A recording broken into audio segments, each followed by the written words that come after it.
আসসালামু আলাইকুম, কেমন আছেন সবাই? আশা করি সবাই ভালো আছেন, আমিও ভালো আছি।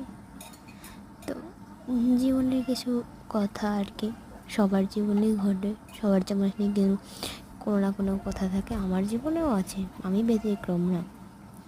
প্রত্যেকটা মানুষের জীবনে অতীত থাকে, বর্তমান, পাস্ট, ফিউচার, আসলে সবারই থাকে।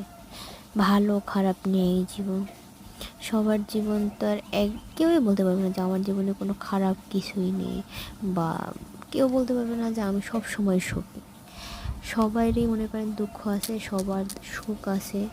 দুঃখ, সুখ, কষ্ট সব কিছু নিয়েই জীবন। কারো জীবনে মনে করেন সুখ আছে এক সময়, আমরা যেরকম ছোটোবেলায় খুব দুঃখ পেয়েছি, এখন আল্লাহর রহমতে ভালো আছে। আবার কেউ মনে করেন ছোটোতে অনেক সুখ পেয়েছে, এখন কষ্টে আছে, বা এক জনম মনে করেন দুঃখে কাটে, এক জনম সুখে কাটে। তো আল্লাহ সবাইকে একইভাবে সুখ দেয় না। কারো হয়তো টাকা আছে কিন্তু মনের যে শান্তি, ওই শান্তিটা নাই। আবার মনে করেন কারো টাকা নেই কিন্তু মনের শান্তিটা আছে। সবাই তো সব কিছু পায় না। এখানে আমি সকালে রান্নার জন্য সব কিছু গুছাই নিতেছি, থালাবাটি ধুয়ে নিচ্ছি। তো কাজ তো করতেই হবে, কাজ ছাড়া তো মেয়েদের জীবন অসম্ভব। মানে কাজ করতেই হবে। একটা মেয়ে যদি বিয়ে হয়ে যায় এবং তার বিয়ের পরে একটা মেয়ের জীবনে প্রতিদিন নিত্য প্রয়োজনীয় অনেক কাজ আছে এবং কাজ করতেই হবে, কাজ ছাড়া তাদের ভাত নেই।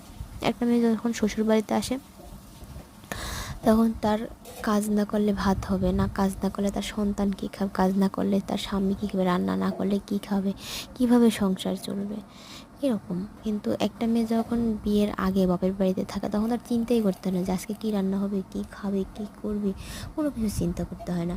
কিন্তু ওই মেয়েটাই যখন শ্বশুর বাড়িতে চলে আসে তখন ভাবনা চিন্তায় মাথা খাইয়া যায় যে কী রান্না করতে হবে, আমার সবার মনের মতন করে করতে হবে, তার নিজের মত থাকবে না।